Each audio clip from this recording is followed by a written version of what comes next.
I mated the transmission to the engine twice. The first time was to make sure everything was lined up with no interference with the, the alignment pin, the throw-out bearing, all that stuff. Second time, I taped in this shifter fork so I could get it in the approximate position, and then I went ahead and put this pin in right here once it's taped in place. So that just pushes in. Hard to do it with one hand, but that will go all the way in, and then I can just remove that tape, and now it's ready to install the slave cylinder. That is how that's supposed to be. It's going to be hard to see inside there.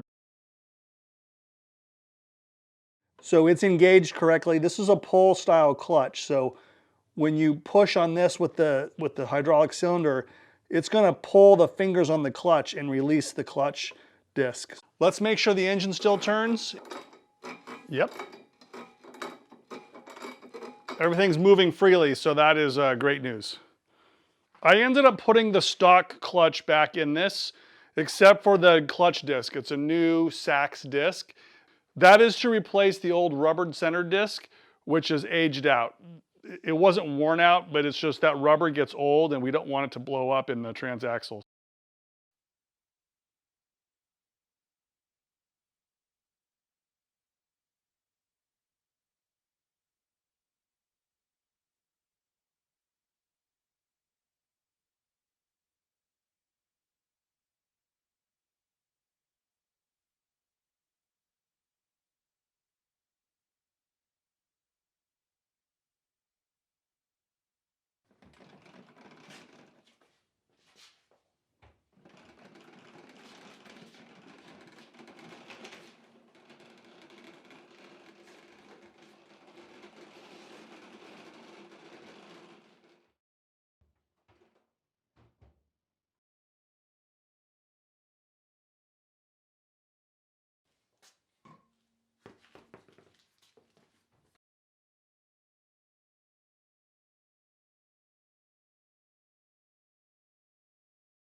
All right, the engine's in. I'm gonna take a little bit of a break, and then I just have a bunch of stuff to connect, and it's just the opposite of removal. I did a pretty detailed list of all the things to remove.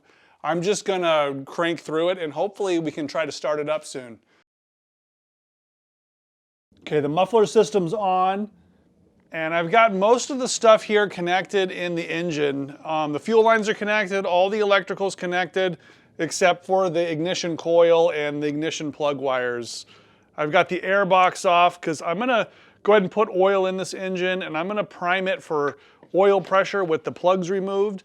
I'm gonna check for fuel leaks, I'm gonna check for oil leaks, and then eventually we'll try to start it. But just a couple precautionary steps before we just turn the key. That's about 9 quarts, we'll probably stop there.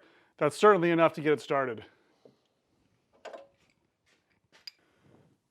So the spark plugs are out to sort of, allow it to build pressure with a high cranking speed and no pressure on the rods or anything.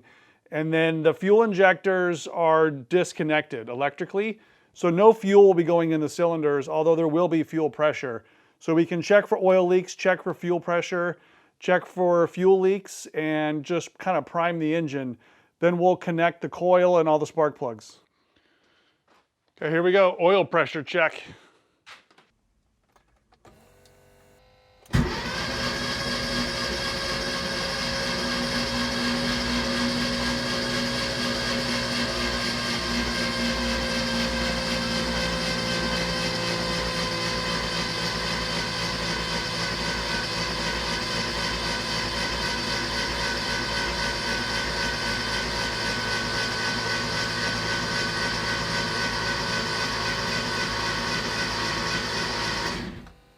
Okay, so now we're looking for fuel leaks.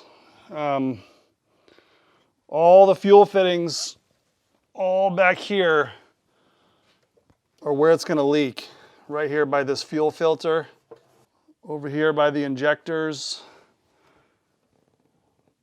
back here.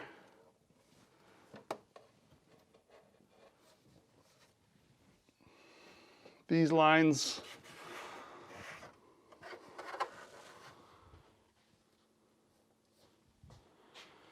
Take a look under the car. So we got no oil, no fuel so far.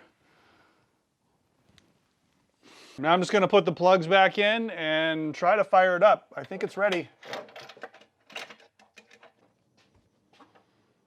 Let's pick the shortest wire, just like this one. This will be for number 1.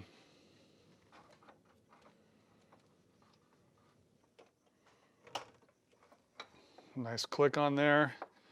And this is number 1 that is closest to the fan. So I'm not sure how these are going to route, but I'm just going to go ahead and put it on, and then we'll make sure they all fit on the distributor cap here in a second. Put a little dielectric grease on there too, so it's easy to get on and off. I just put a little bit of this on the actual rubber cap.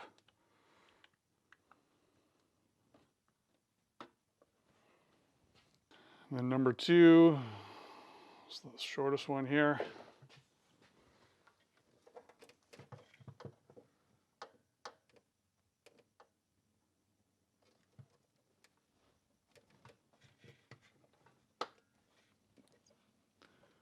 Click that on, and then it's 16245, and it's written right here. So you're going to skip number 6 and then plug this in right here for number 2.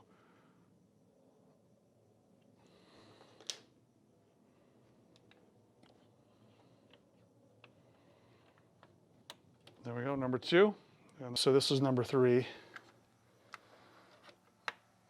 Click. We'll tuck these in these little holders later. At this point, everything is connected electrically. I got the fuel injectors connected, the coils connected, all the wires are in, the plugs are in. The only reason why it wouldn't maybe start is if these 2 wires are switched. This is the reference and mark sensor. I labeled them before, but these sensors are new, and so that's the only thing I can think of why it won't start. But here we go. Let's try. All right, fingers crossed.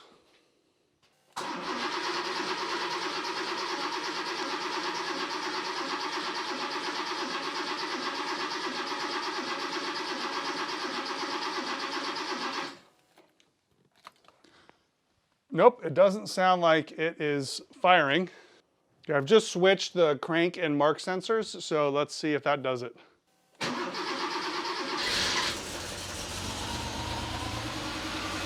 Yes!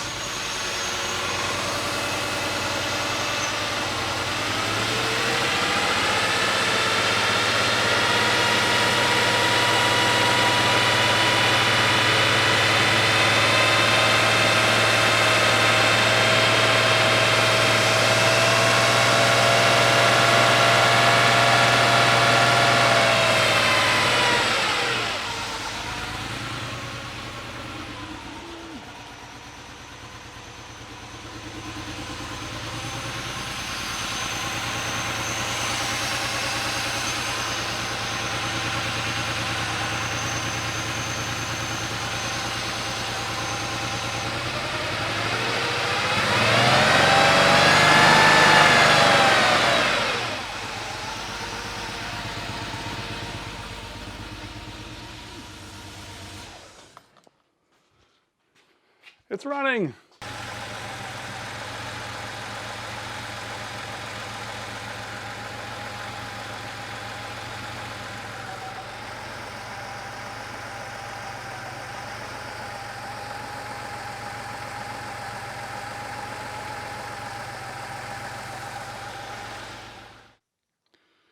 It's running, but it sounds like it's not running on all the cylinders. And I listened to the fuel injectors, and sure enough, number 5 is not firing. You should hear it clicking when you listen to it with the stethoscope, and there's no sound here. So it's not that uncommon that because the engine's been sitting so long and there's been no fuel in it because it's been open to the air, that those can get stuck. So I may have to take apart this fuel rail, clean the injector, and put it back. But overall, pretty happy. There's no oil on the floor or on the bottom of the engine or anything, so So far, so good. You guys know I don't like the dramatic, no starts and throwing wrenches and banging my head against the engine and stuff. I did a lot of checks on this engine before I even installed it. I smoke tested the entire intake system. I checked for vacuum leaks both in the intake and in the car's system with all the breather hoses and charcoal canisters and vacuum booster. I also checked the crankcase for oil leaks. I checked the oil tank and all those things. So I knew the engine was tight and I knew the car was ready to receive the engine. So no surprises there. All the fuel lines are new. Everything's been tightened. There's no fuel leaks. Also, the sensors have been replaced. The wiring's been checked. So the fact that it started after just a quick connector swap is to be expected. That's kind of what I want. Even though it's not as dramatic as some other YouTube friends. That's okay. I don't like to be overly dramatic. I just want my stuff to work.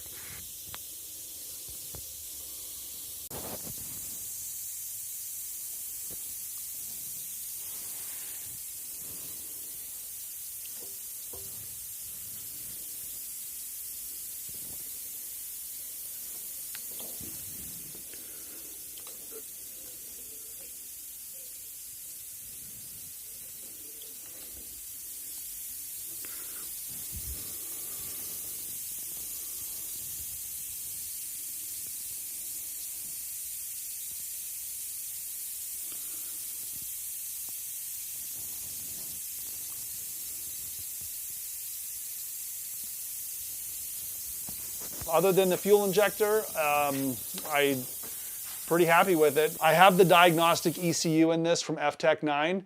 So next time when I get the rest of the car put together with the sway bar and the axles tightened and everything, we'll go for a drive and I'll show you all the diagnostics on the engine, and every single sensor will give a readout as to what it's doing, like the cylinder head temperature sensor, the narrowband O2 sensor, the mark sensor, the crank sensor, the AFM, all the things that make this fuel injection work can be monitored as we're driving it. Oh, and also if you're wondering where I've been the last 3 weeks, I took a couple weeks off. Wasn't because of the engine, it was basically just personal reasons. Let's see, the first time I went with my wife to a music festival, that was like Thursday, Friday, Saturday, Sunday. Typically my car days are Thursday and Friday, but we had a great time. Some friends met us in Arizona from Texas. So that was a fun long weekend. And then the week after that, my two boys and I went skiing or snowboarding up in Mammoth. And that was again like Monday through Thursday. And that didn't allow for the video. I did manage to get the engine in. And then my mom had heart surgery and she's fine. She's doing well, but I've been spending a lot of time at the hospital with her and stuff. So that's where I've been. So nothing's been wrong. I'm fine. My mom's fine. We've just been having some family time and it's been awesome. So look forward to more content. I have the 356 to finish up. I have the final drive on this car. I have some upgrades on Mac that I'm pretty excited about. That's coming real soon. Plus I got a new car. I got another classic car.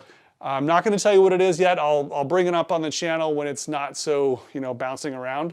But it's not a Porsche, but it's a fun car and I'm happy to show it to you guys soon. So thank you guys for being here. The channel's doing fine. I will be back next week. Cheers.